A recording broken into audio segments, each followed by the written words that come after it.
Hello everyone! Welcome to our Learning the Lingo. My name is Matthew, and this is the 13th video in our series in which we are learning how to read Hebrew. Today we are going to learn two new letters, a new vowel marker, and see a letter that uses an apostrophe in modern Hebrew to change sound. We'll start today with the letter Tsadi, which makes the ts sound, as in the word pizza or cats. The word mitzvah means command and has a Tsadi. Let's spell it. It starts with a letter mem, which makes the sound, and under the mem is a hirik, which makes the e sound. There is no yud that comes after the mem to represent the hirik's e sound, so instead the next letter is the tsadi, which makes the ts sound. Under the tsadi is a sh'va, which means this syllable is over.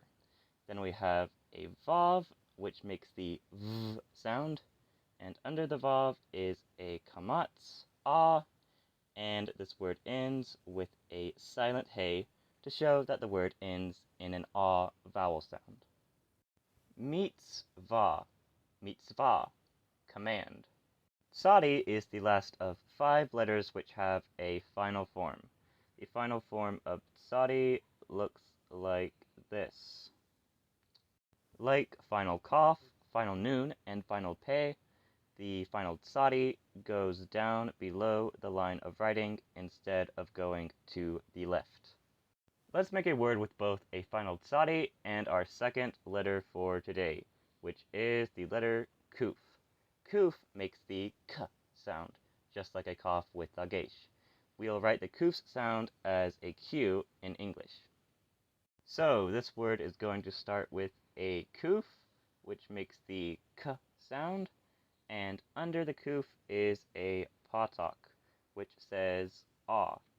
Next comes a letter yud, which makes the y sound, and under the yud is a hirik. Now this hirik says e, but it does not make the yud lose its y consonant sound. Remember that only happens if the vowel is on the letter before the yud, and the yud has no vowel marker itself. So this yud says y, and this hirik has no yud representing it after this yud, because the next letter of this word is a final tsadi, which makes the ts sound. Sounding the whole word out, we have kayitz, kayitz, summer. In our last video, we learned that if we add an apostrophe onto a gimel, which usually makes the g sound, it will make a j sound in modern Hebrew. We can do the same thing with a tsadi to make it make sounds that were not originally in Hebrew, but are needed to pronounce words that Hebrew has borrowed from other languages. If we add an apostrophe onto a tsadi, the tsadi with apostrophe makes the ch sound. One word that uses this sound is the word cheeps, which is of course a borrowed word that means chips and can also mean fries. This word starts with a tsadi with an apostrophe, which make the ch sound, and under the tsadi is a hirik, which is represented with a yud, e. Then comes a letter peh with dagesh, which say p, and under the peh is a sh'va, which means that this syllable is over. And finally, the word ends with a samach in its own little syllable, which says s, cheeps. This word is a little strange because this peh has a dagesh, which isn't very common for regular Hebrew words because this peh is the second letter in this syllable. The yud doesn't count since it's acting as a vowel. And usually the second letter of a syllable in Hebrew does not have a dagesh. A while ago we saw the vowel marker patak sh'va, which is a patak and a sh'va put together into one vowel, which makes a shortened ah sound. The same thing can happen with a segol. We have a segol and a sh'va put together into one segol-sh'va vowel, and this vowel makes a shortened sound. The word Elohim is probably the most common Hebrew word that uses the segol-sh'va, and it means God. This word starts with an aleph, which is silent, and under the aleph is a segol-sh'va, which makes the slightly shortened sound. After the aleph comes a lamed, which says la, and on the lamed is a cholam chaser, which makes the O sound. In biblical Hebrew, it is very rare for the O sound in Elohim to be written with a vav with cholam. It's almost always with just a cholam chaser.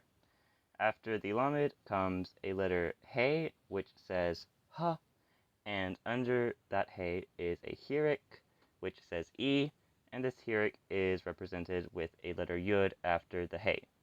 And the word ends with a final mem, which makes the sound. Elohim. Elohim. Before we saw that the vowels kamatz, patak, and patak-sh'va are a group of 3 vowels that can be interchanged with each other in certain places. The kamatz is a longer ah sound, the patak is a medium length sound, and the patak-sh'va has just a short ah sound. The vowels tsere, segol, and segol-sh'va are also a group of 3 vowels that can be interchanged with each other depending on where they are in a sentence. The tsere has the longest sound, an a sound, the segol has a medium length sound of and the segol-sh'va has the shortest sound, a quick sound. Now all these vowels make the ah sound, but the tsere has quite a different sound than these other 2 vowels in this group. The tsere says a, and these make an sound. In review, today we learned the letter Tsadi, which is the last of 5 letters that has a final form. The letter Tsadi makes the ts sound, and in modern Hebrew we can add an apostrophe onto the Tsadi to make it make the ch sound. We also learned the letter kuf, which makes the k sound, and the vowel marker segol-sh'va, which makes a short sound. If you enjoyed this video, please consider subscribing to my channel and turning on notifications so you can know when I make a new video. Also, I would really appreciate it if you gave this video a like and shared it with your friends who you think would like to learn Hebrew. Goodbye.